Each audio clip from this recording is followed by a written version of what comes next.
What? Oh, hello and welcome to Paint the Edges with your host James Mack and James there. Two things just came to mind. Significantly excited. One, I've said like a. Oh, I'm not gonna. I want to say this out loud, but I don't want to say this out loud at the same time because then I feel like once it's out in the internet, I have to maybe like try to abide by it. Like I can't break. I'm sure I could find a loophole for my own rule that I'm about to attempt to make, but I was gonna be like, oh, I'll wait until 8 a.m. to crack a monster, which is in exactly 7 minutes. But once I say that, like there's been many a times now that I'm working by like at my laptop at the desktop by like 6 working, and like 6:37 rolls around, and I'm like, I would like just the either the kick in the teeth as we have kind of mentioned, or I would like the goodness of the uh, white tasting monster. Just do that for me. So I don't know. I want to make the statement, but I don't want to make the statement because I'm scared. Instead of associating it to a time frame, associate it to tasks that have to be done before you have. All right, well that's way easier because it gives you some flexibility than just a simple time that you have to stick to. Time is irrelevant and it's constantly changing. Yeah. Especially in the nonsense world of Australia that does 30-minute daylight savings time. You are. Do you know what? This is why I keep you around. You like. There's been many a time where people are like, you know what Thayer does for you, and I was like, what? And like he like stokes the fire. He just knows how to fucking trigger you, which you do. Yeah. I think I've actually said that out loud. Is you know exactly how to trigger me, but you also support me exactly in ways like that. That's the. Why would you deny yourself what we just experienced? In audio, in visual, of that simple release of the goodness and warm embrace. I'm just trying to make sure that you get that. And if there's an opportunity for you to get that a little bit earlier than you'd expected, let's have that. Fuck, I wish I sold shit or cared about trying to sell shit if I didn't have a moral compass and actually believing in the things that I advertise or want to discuss and just was about the love of the game of selling products. Yep. That's exactly it. That's yeah. Dad, you would have sold. You could have literally been like, yeah, year's supply of Monster, and I would be like, yes. Everything you just fucking said. Yes. Monster, sponsor us and we'll sell your shit because we believe in it. It was the we believe in it. That's really what caught me there. There you go. I was like, yeah. But we do. You know what the thing is? Like we joke, but we actually do.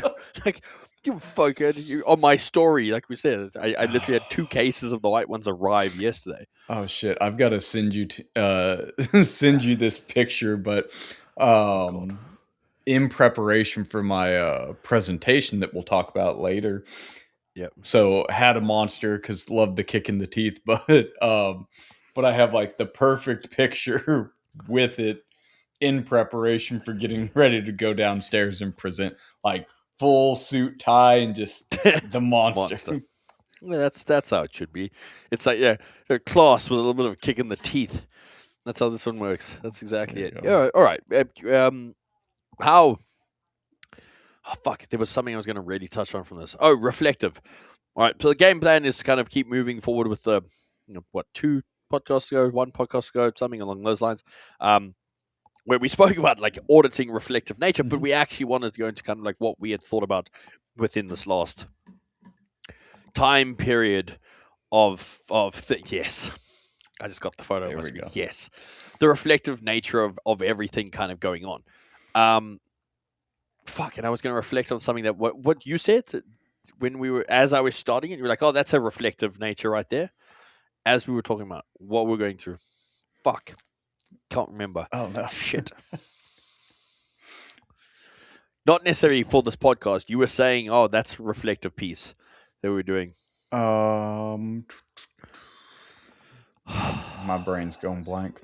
I'm derailing this whole thing. That's okay. A reflective piece on... what were we talking about? We're talking about something off air.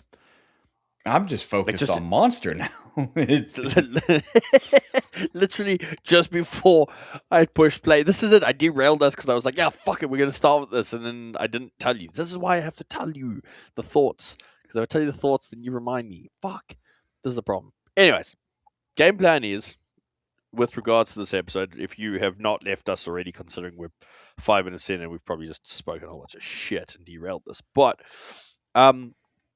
to the actual discussions of like what in the last 3 months, like our internal audit process, or has automatically picked up with regards to the reflective nature of how we do things, right? So how we kind of like really bring this into the conversation. I think when we originally brought this topic to the table, what, 2 episodes ago, right? The thing and the boring thing, the very, very boring thing of the reflective nature is, and the more we go through this, we spoke about this insanely last year for some stupid reason, right, is just coming back to basics.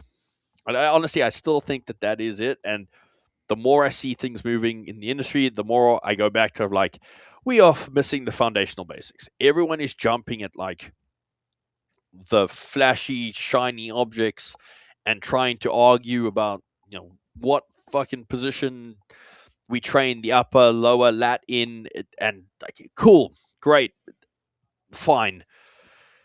But I don't think that there is enough of the understanding of the basics going on. And that is my reflective piece that I come back to every single time. And it probably will be the same fucking reflective piece if we do one in 3 or 6 months later, because like seriously, the basics is the thing that matters. And like, when I say basics though, I don't think it gets given the respect that it requires in terms of this. I think when people think basics, they think train 4 days a week, understand like, push, pull, squat, hinge patterns. It's like, that's not necessarily what I think I refer to as basics, and I speak for yourself, but I don't necessarily think that that's what you refer to as basics. Right? At the end of the day, there are some of these like shoulder, hip, and spine principles that govern everything else from like a basic structural standpoint. Right? This understanding that muscle-centric approaches leads to one road and one road only, right? This not having a systemized approach in regards to thinking that you can plug or like insert and take out principles to then expand the model. Like, that to me is basics. And fair, that may not be basics for everyone, but this is kind of the point that I'm getting to, is there is this requirement of either the upskilling or even the relearning, because they've missed the step, or there is the step that is missing, of coming back to this basic structural foundation or basic rule book of these three different bookends, or three different ends within the body, that if you have a general consensus of that, you're probably going to be okay in anything you do with any client and or yourself. So to build upon that, and I think we'll build out a little bit of that reflection piece and kind of how it falls back into it, because we have talked about the basics quite a bit. But in the reflection piece, having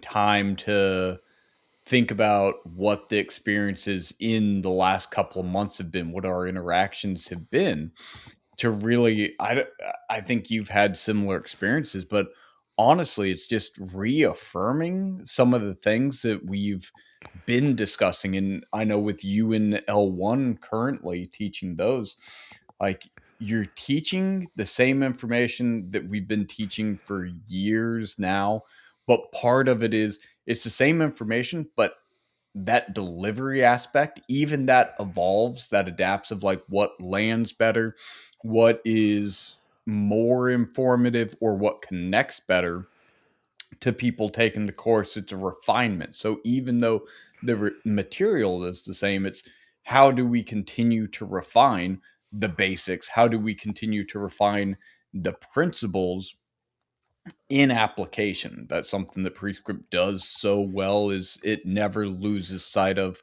the application side of the information and not just left to conversation or textbook or an hour lecture, but really putting it into practice and seeing how it breaks, how it holds up, how we need to adapt, or how we need to refine our implementation of it. And so, something that came about from the conference that I was recently at, it created some opportunities of me going to other presentations, other presenters. Um, and being able to hear how information's delivered. I find it interesting now, not only as a presenter, but also working for an education company, how the message is delivered, what we're saying, and what tools we're calling upon to try to deliver it. And through several of the fitness sessions, what the realization I had is the reason that L1 was created still holds true, if not as much, even more than back in 2019, whenever the first one went online. Because what I heard in the presentations from large organizations and companies that have thousands of people take their certifications every single year, and it's one of, I mean, multiple of these, but like these are even up to companies that we look to like gold standard in the industry. In the things that I was hearing, it's not wrong. I'll put it like this: it's not wrong. It's a disagreement in how we would approach a situation, expanding it out to more of a principle base than a muscle centric base. So some of the things, as we reflect, I'll say, and you're like, oh, that's still, if you haven't been to a larger, more open fitness conference that people are going to for continued education, for to renew their certifications, to broaden their expansion, it's not to discredit those. Those can be great. It's the thing that I absolutely wholeheartedly bought into with Prescript and that level one experience in the development that we've had throughout this, in the conversations we have on the podcast, even is the approaches and how that gives you an ability to create solutions a lot quicker. But some of the things I heard was there was discussions around the piriformis, there was discussions around tight psoas, there were Okay. conversations around limitation in ankle mobility because you have a tight calf, and the solution is foam roll this calf to get that ankle mobility. There were conversations around one of the assessments we use is arm overhead body weight squat. And through all of this, I realized there wasn't addressing it in those hubs such as shoulders, hips, spine. There wasn't addressing it in means of position through the central nervous system, how we're utilizing stability. It was very much that dissected version that Prescript level one came about, of this very dissected biopsy version of, it's this one muscle that is the problem that we need to address, that we need to go and we need to massage, we need to work in, that it's the root cause of the problem, instead of a greater understanding of how we implement principles to truly address these things, that they're not reoccurring, that we don't have to have this 5-phase model that we have to go through with every single person to just get them to now start being able to work overhead. And we're not vilifying one muscle, that it is the root Yeah. problem, especially when there's never conversations about the tight calf. It's been so long that I've even had to address that, because I can use the starting point of our base of support, our center of mass, our proprioception, and our ability to change the shape of our foot that is going to give us access or limit access of how the ankle can even move and where the person can position themselves. That, like, it almost blew my mind back to 2019 of like, oh shit, Yeah, this is Still still being taught. how exactly this is still how people are being educated, and it just reaffirmed one absolutely cannot stay in echo chambers. You have to get out, see not only to expand your learning, but hear, to see, to understand where this information is coming from so we can be a lot quicker in our ability to address that. It's not a reaction, I'm getting an intake. Let me get ahead of this and start giving solutions because I know the limitation of your answers or your systems because I've seen them break. And what that answer is going to be is let me just go to the principle because the principle isn't being fully utilized because we're limited in this scope of it's this muscle. This muscle is doing this thing, and if we address it, it fixes everything instead of looking more globally of, hey, we should look to the principles. We should have a consideration of how the body is moving as a whole. We should have considerations of what are we doing in a program to put this person in positions that they're going to be successful. And if they're not currently successful, how do we adapt? How do we adjust that? And then all that really, it was a, again, time full circle moment where all of a sudden I was back 7 years ago, but also setting in the same time and saw my future 10 years from now of like, The this is same just going to thing. fucking repeat. I'm just But I'm just here in the eye of it, just seeing my future and past all at the same time, this out of body experience the whole time while just having like here's the answer. As I sit here, learn, live, breathe, all that, like I have the answer in the past, in the future, and the current day. It was really a unique experience in reflection. yeah, I mean that whole concept has always been baffling to me in many ways, and fair. I think there was a time 8, 9, 10 years ago where like I would have thought in a similar manner until we had kind of this exposure. But it's as you mentioned, it's like, well, why isn't there a challenge?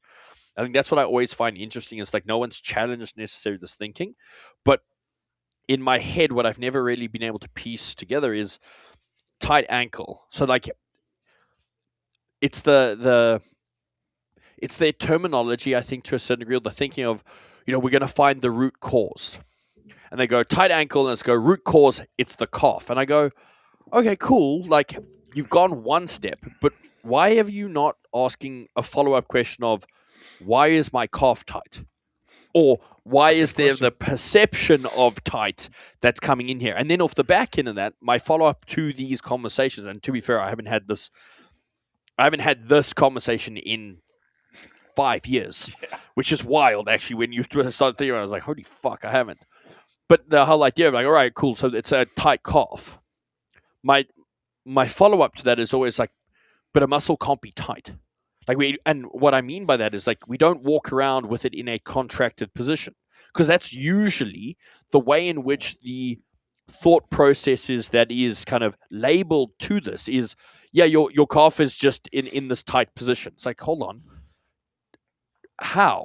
Like, how does that make sense? It's not like we're all walking around on our fucking tippy toes because our calf is in this contracted position, and that's the thing that's stopping the ankle or the talus from kind of moving so that we can get this joint mobility. Right. So there's like this two prong question that I always kind of try and give back of like, well, is the muscle tight or is it a signal that something is not right? Right. And which then follows up the question of next time, like, well, why are we getting this? Right? It's they're happy to look for the root cause one step away, but like, fuck, I'm just gonna put my blinders on and like not keep looking for the root cause. It's like the root cause is not one fucking hop, skip, and a jump. It's well, in a hop, skip, and a jump, it's not just the hop. It's like we got to do the skip, the jump, the fucking everything else to try and figure out what is actually going on. But to kind of your point of like, it's not all just muscles. Why do we go for this like muscle-centric approach or this demonizing one muscle? It's like, yo, that's the problem. Your psoas is the issue. It's like, okay. And even in that scenario, it's like the psoas is tight. That's why your hip flexor is tight. It's like, okay, cool. But like, what does the psoas do? Why? Why is it tight? the follow up questions are never there. It was like, why is that perception there? Oh no, it's tight. You're doing too much. Your hip flexors are weak. It's like, okay, but the psoas is not there to express force. And like this is the like I've always wanted to be able to have in a well constructed conversation at a conference like this. Like, go to that person and be like, yo, let's fucking I just blow my mind because I just want to have an understanding of what your thinking is, that this is like you've only gone one step. Why are you not going further? What is the limitation behind that? Is it a thought process limitation? Is it a I don't know, like we only educate to the step? What is the barrier of entry to continue the discussion to get to the answer? Because like they're one step not close to it, but they're one step close to it in regards to yeah, you've asked why further away from where the pain is. That's usually a good start, right? Or the limitation. It's like if the limitation is there, it's not generally the case of that exact area is the problem. It's usually as a byproduct of other things going on that we cannot access said range, and that's why we have the limitation there. I think shoulder, we get pain in like the AC joint, we get pain in the anterior delt, something like this. Like it's not necessarily the AC joint or the shoulder girdle necessarily that is the problem. Yes, the problem is showing up there because we have an inability to get into the position required to, and we're getting a pain or we're getting a light on the dashboard that is telling us, hey, we don't really want to be here. It's unstable. It's painful. We don't have the ability to do it, blah, blah, blah. That is the signal to the body. But the follow-up questions behind that is, why can I not get there? What around there would facilitate me being able to get into said position?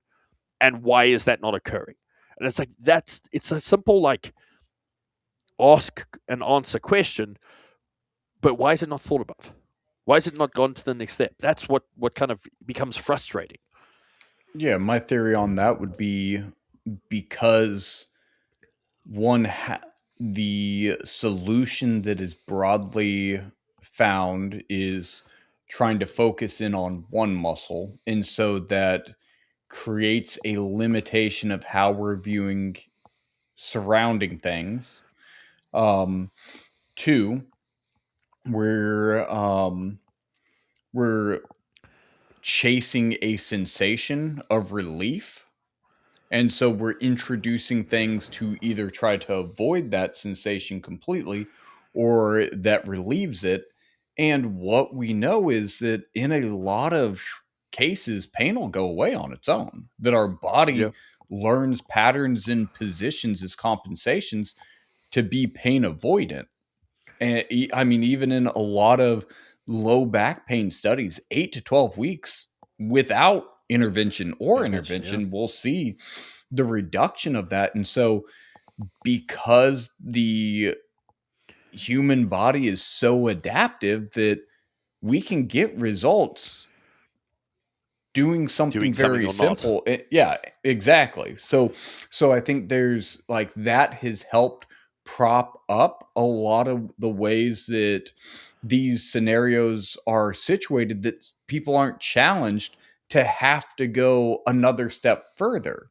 It's I think we see this too in youth training, high school, college, that they're so adaptable. We can get away with a lot of Yeah. never having to refine. That'd be my initial thought process. But I want to bring it back a little bit to the tight calf because and expand upon that a little bit as far as thinking about like it's not a leap away to get No. to the next question. It's a half step even, because if we say, oh, calves are tight, it's like, here's the thing. Okay, here, I'll go down that road with you, but here's the thing.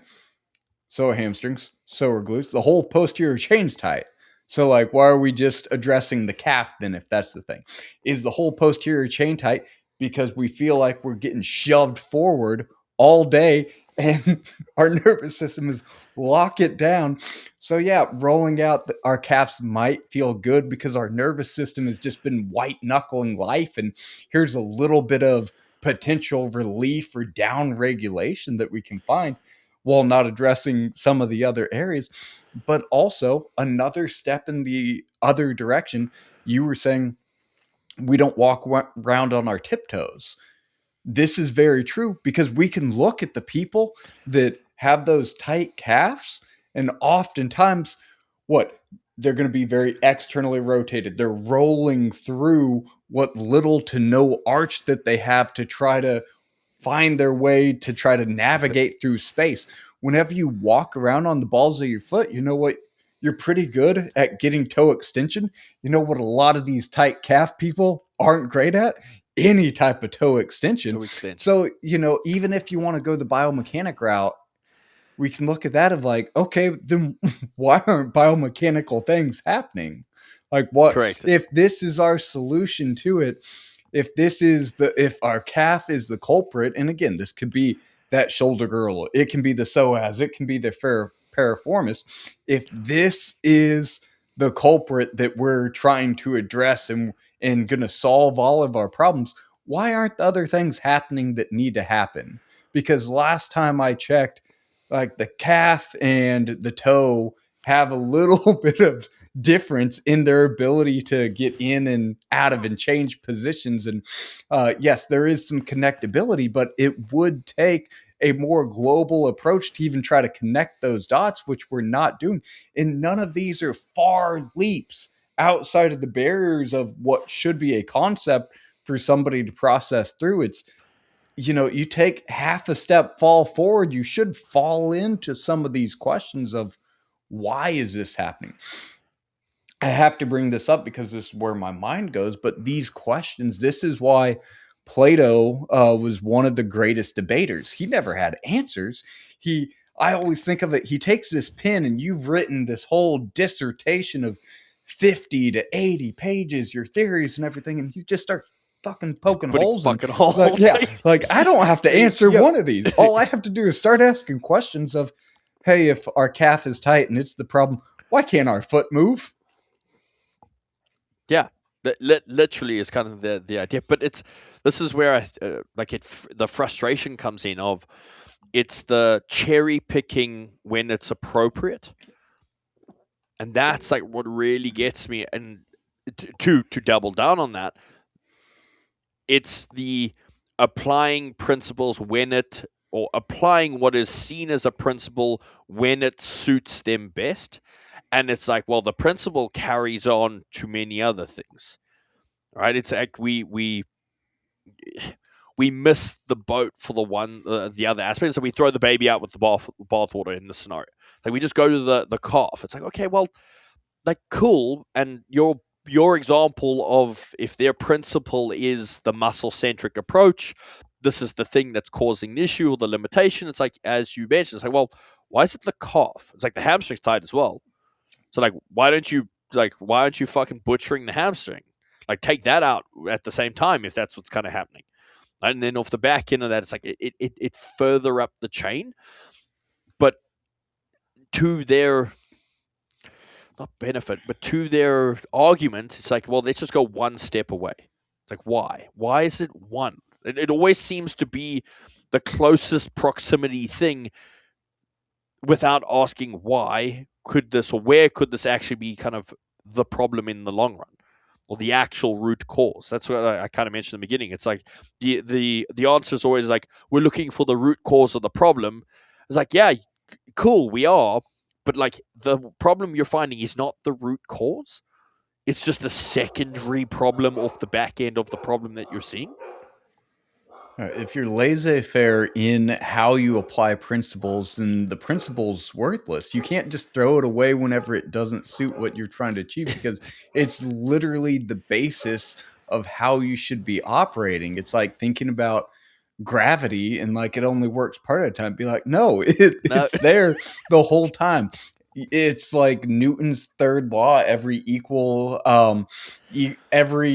action has an equal and opposite reaction. It's like there's only an action. Is never the consideration of reaction, and whether you think about it or not, it's going to happen. It's going to happen. It's a law. It's a fucking principle. Yeah, like exactly. It's going to happen, and our understanding and contextualizing and preparing for that fully is what gives us the ability to actually utilize it, because it's going to be applied regardless. It's going to happen. It's your understanding of it happening is what allows you to elevate above and really take advantage of it, or you're going to get lost in it. To that third law, if I'm never considering the reaction, I'm going to get hit in the face pretty quick with it, because that reaction's coming.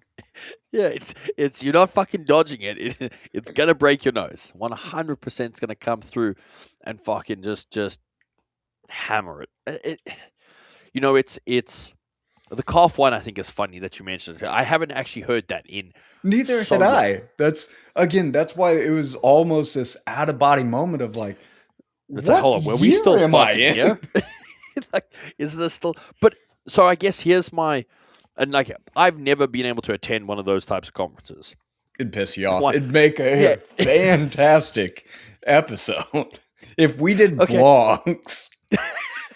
It'd just be Okay, essentially we'll it'd just try. be let's rage bait Mac by taking him to one of these larger fitness conferences. Okay, so I'm keen to go, but so here's my question: Are you like? Is there time periods where you can ask questions? You How does it work? can. So it depends. But are you an asshole if you ask questions? You're not in the way that I might ask a question. So, okay. So, as a viewer here, as an audience member, how I look at it is I want to be considerate of the presenter, that this is their presentation, not my presentation. So, Fair. there is opportunity if they invite questions as a presenter. I would not do this unless it's at the very end, because very quickly, as you know from labs, it can derail and take you to everything. a whole nother place. So, any presenters out there, if you're going to allow for questions at the end, there is a certain period. Do not ask questions during your presentation. Keep it on track. So, there's times where you can ask at the end. There's times where, like what I'll typically do, I'll wait around and go talk to the presenter privately, introduce myself, things like that of like, oh, I thought this was interesting. Have you considered this? Or, we kind of, if I'm a representative of a group, it's like, oh, That's we also kind a of good point. approach it this way.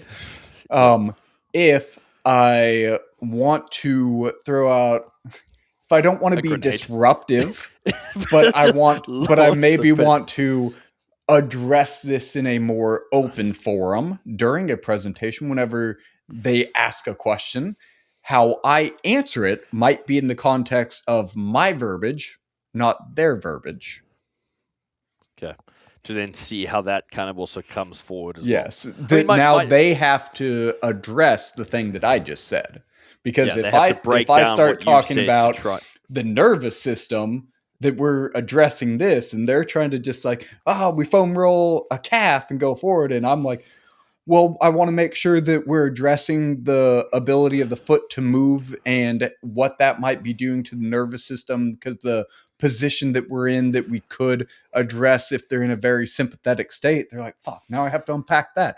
But that's what you get for opening it up. But that's the kind of worms you get. Like it's always just, and again, maybe it's not the proving of the point, but it's also like I'd love to be able to ask the question as to like, why is that thought process that you're going down in front of other people, so that other people start to think or get an understanding of like, hold on, this is how we should be looking at things in regards to an understanding, because it's very easy, as we've seen, regurgitation of a presentation that you watch instead of the learning of it. And I feel like if it's done correctly, and I think that's the key factor here, if it is done correctly and asked, if it is comprehended in the way that the question is being asked, that it is not here to degrade, it's to understand where their thought process is, everyone in the room can learn. Because then it's getting people to think for themselves. The problem is, let's be honest, we know presenters, we know this industry, it's very ego-driven in some shape or form. if you were to ask as a simple and in a non-arrogant way of like, can you walk me down your thinking or why you've come to this conclusion? That's going to be taken in a very attacking manner. Yeah, there's definitely a way that you can be more confrontational in the way you Yep. ask a question and more strategic. I like to think that I've gotten pretty good at the strategic approach. Yeah, I probably What wouldn't I be good will at say that. though, in like a larger question, um, I think those settings are a little bit easier when you go to panels because Yeah, they're more yeah, likely to agreed. open it up to the audience. So if it is something where you're wanting, the ability to present or challenge in a appropriate way where the group at a large can learn, panels typically facilitate that a little better than just presentations alone. Yeah, which would make sense. And we've the Swiss panel in terms of that. We've seen how that kind of occurs and goes through, and I think that's always been a positive experience. We've done and participated in the teaching from the group standpoint as well, but I can very easily see how it could go one or the other. I think as I've mentioned, I'm not aware. I haven't been exposed to this, and I'm slightly frightened too. Swiss is slightly different because I think there is a higher level of education there. Well, Maybe kind of maybe kind of what I'll say is a more principle based. there's a lot more people doing the work in the field, and they're there because their work has elevated them to a position to be able to be invited to present, opposed to just a more conglomerate organization or Fair. company that is, kind of has some of those connections or access to be able to present. Yeah.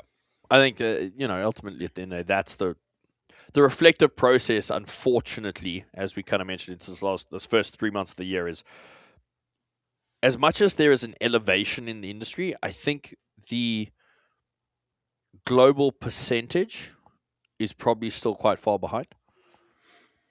Would Yeah, that and be an accurate statement? Would you say? here, I'll put it this way. Whenever you try to open up information to larger groups, that the barrier to entry always has to come to a lower point to allow it to be more accessible.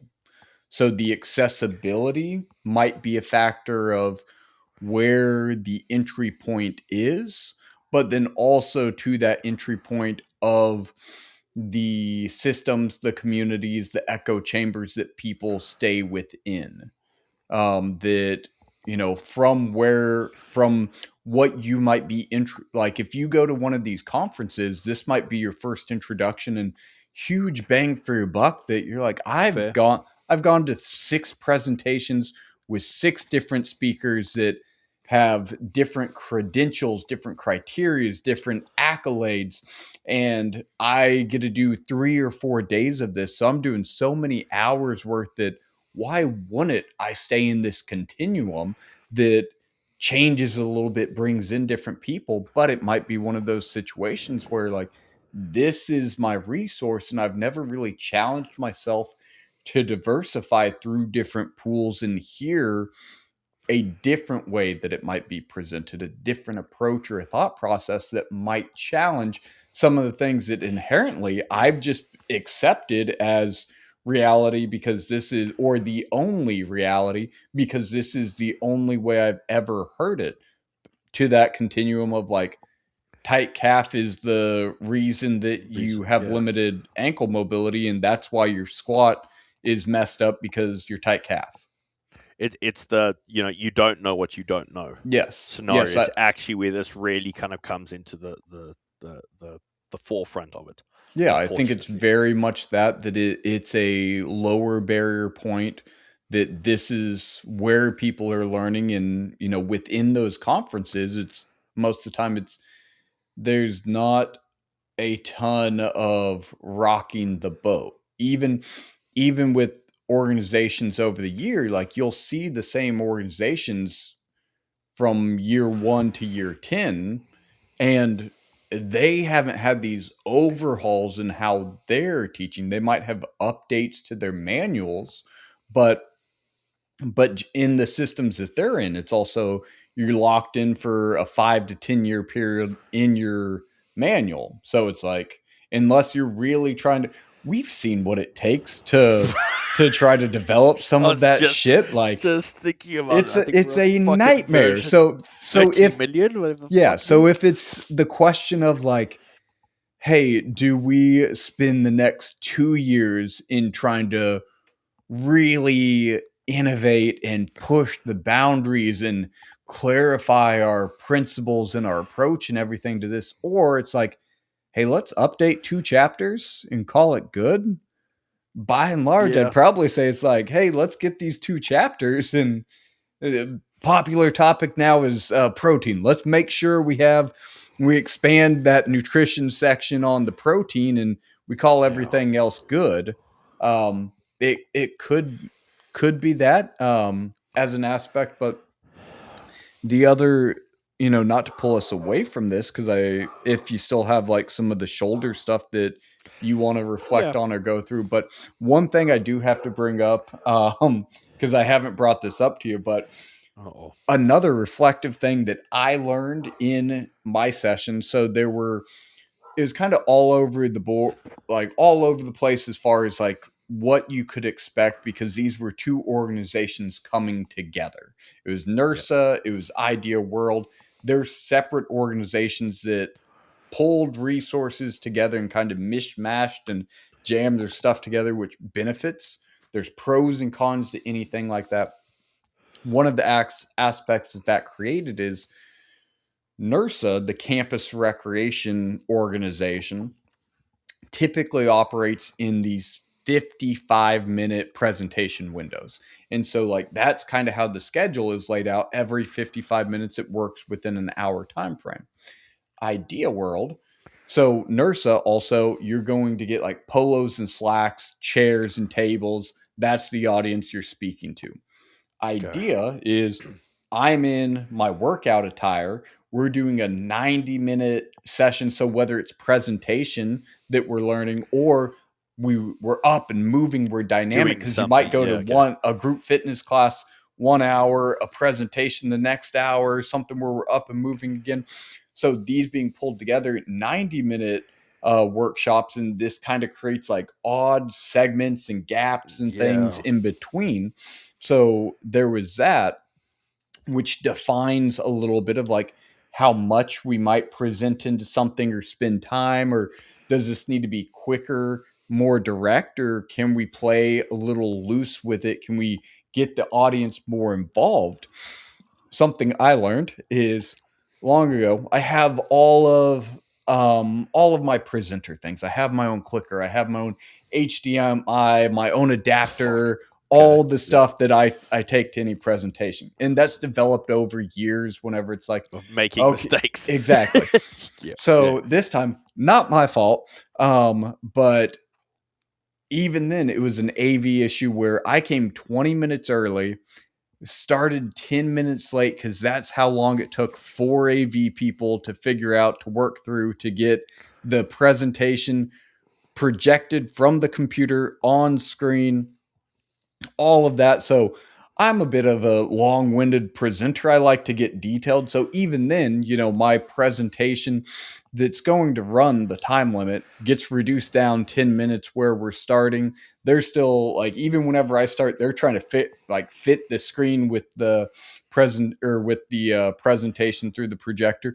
It ended up being the little dongle that they had to bring Yeah. in 3 different ones to like, oh, this one actually Just works and change gets the it going. fucking. Yeah. Yeah. Um, but so all of that, what I learned in it is like, you just have to be Fuck it. adaptable. It's like, Yeah. hey, there's no point in stressing on this. It's like, we're gonna get through the information that we get through. I'm not gonna have as much time to really dive into some of the details, but I'm gonna be able to bring about and talk about these principles in a way that it's going to be educational. But that was kind of another reflective piece is we have to be adaptable in situations that we have control in and don't have control in, because sometimes you just literally standing up there just hanging out while four AV people are trying to figure out why their devices aren't working that Working. they set up. And you're just chilling and it's like, hey, we'll adapt. I'm going to drink on my green monster and we're going to Carry on say from there. words eventually. Eventually, yeah. And I think that's it. The reflective approach with everything is adaptable. Everything is kind of fluid. I go back to our fluidity of phases, whether it's life, whether it's training, whether it's education, all these things. There is that element to it. The base foundation side, as I was kind of referring to. I'll add my last piece in, and we'll call it there. I think the thing that I'm still seeing done wrong in the upper body space is the understanding and the continuous introduction of scaption in the neutral scapular plane. Like that is one that just does my head in left, right, and center all the time. It's like, guys, it's the same fucking thing. We stay in one plane. If we want to get our arm overhead in the most effective manner, scaption is like that's the rule. That's the principle. That's the way we do this. Whether it's a degree of oppressing an abducted based movement, it doesn't change, right? In the fact that there seems to be this, again, apply the rule for one thing but not the other, just like baffles me and kind of like I sometimes honestly sit there and like I'm the fucked and I'm the one taking crazy pills because we see this in like a lateral raise. That's the common butchered one. Whether it's cable, dumbbell, whatever it is, we still see the side 90-degree kind of profile.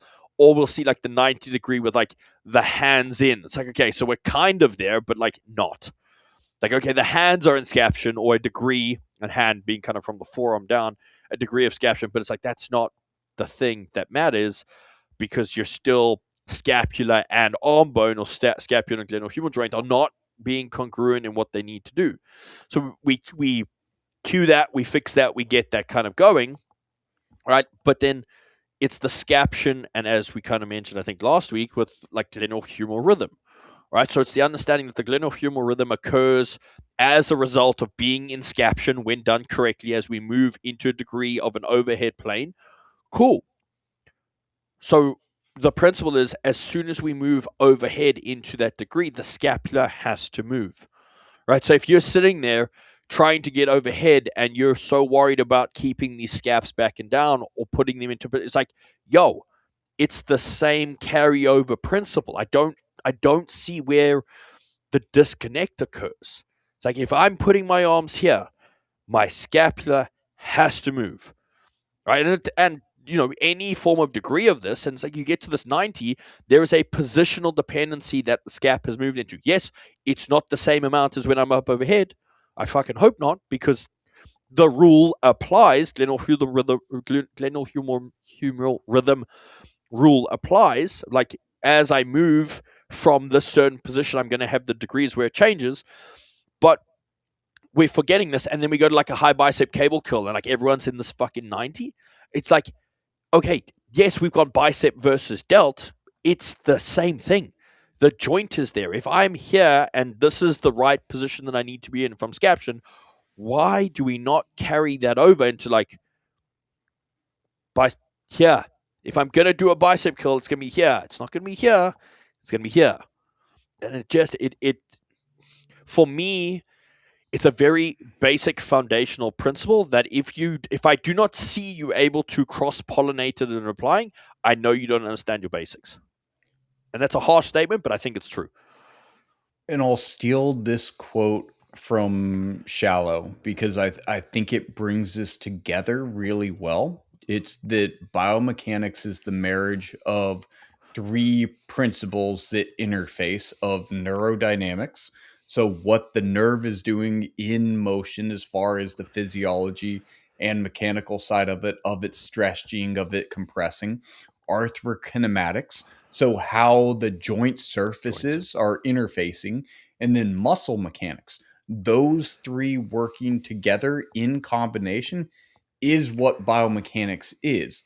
To isolate those of just muscle mechanics loses sight exactly of how is the scapula and rib cage interacting to allow that glenohumeral rhythm of position to happen, that it's not in isolation these things, but it's a combination or a marriage of those three dynamics and interactive principles happening all at once to facilitate it.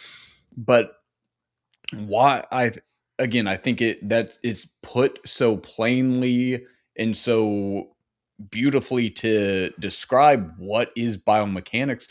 But once you truly understand that, it becomes so integral in how you approach movement that it's mind blowing, or you think you're taking crazy pills whenever you're like, Pills.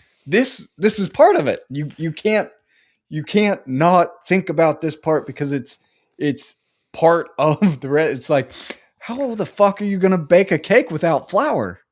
Like, Yeah. It's the same. It falls into that same thing. I think it's with regards to upper body stuff. The concept, as you mentioned, of the three principles, three systems. Systems? No. Muscle, skeletal, neuro. Yeah, systems. Let's kind of go with that, right? It kind of how they all move together in terms of that. I think that is the way that needs to be looked at. And as complex as that is, it's actually very simple when you kind of have that applied approach going forward. The upper body for me is always wild, that all we need to have the understanding of is where does the glenohumeral joint and the scapula need to be throughout the movement to make sure that we can perform the movement effectively. Now, that's very basic, and I think it's disrespectful to say that, but I think if we start there, it's not a bad way to look at it.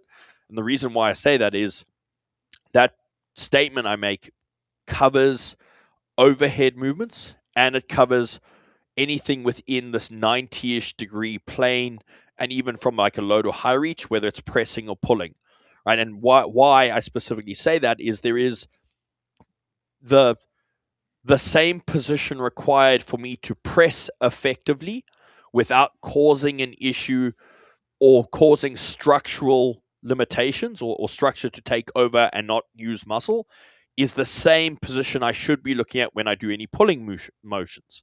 And this is the one for me, is like, if I'm pressing specifically to make sure that I'm getting this arm bone in the correct position from a glenohumeral joint to scapula, right? So that as I press, I don't internally rotate the scapula, or I put myself in this more compromised structural position, is the same position I need to think about when I row to get shoulder extension. That's the thing. And people, again, we miss this of like, all right, well, my AC joint really hurt when I was pressing here. So like I tucked my elbows in and like this felt so much better. But when I row like this and I put my arm next to it. I'm like, yo, same fucking thing, guys. Like it's not hard in the thinking of like the push and the pull is the same position we need to be in. And like when we get overhead, the scapula has to move into these positions so that we can get overhead. And it's not, and I feel like I take crazy pills when I try and look at this. So I watch people and I watch coaches try and cue or perform movements. I'm like, how do we not see that like this is the same fucking thing? And weirdly enough, like the way that I've been trying to get this across to people, and it's not wrong or not right, but like when I get shoulder extension, it's like this position is like very similar from like a scaption position when I go here. Like the degree lands up being very similar depending on the orientation of the ribcage, becomes very similar. So if I'm getting back here to get into shoulder extension, it's like that position, if I would have used the stupid fucking not gynecometer, that bad boy that does the degrees. It's like I genuinely think that if you went from the middle down to that position, you took it into here, it would be almost identical from back to front. where we need to be to get the closest congruency of Scaption and at the position. I might be slightly wrong with that, and I'm not 100% certain on it, but I'm starting to see a lot more of a congruency of this degree here and this degree here actually lands up being very similar. Kind of fits, would make sense. It's like, again, it's just a principle that's not applied. Yeah, and to wrap that point, kind of thinking about it like this, like you're looking at trying to find the same answer. It's just the equation to the problem looks different in a push and a pull, but it's multiplication and division. We're trying to find the same answer. It's just the symbol looks a little bit different, but it should get us to the same way. So whenever we're thinking about the approach, we're doing the same thing here. It might look a little bit different going forward or coming back, but we want to use the exact same principles to solve this equation. It's like, the push is the 1 times 2 and the pull is the 2 times 1. It's like, it's the same fucking thing. Yep. Same thing. We get the same answer. Same thing. Same thing. The number, but for some reason, it's 2. The number is 2. It's 2. It's 2. Yeah.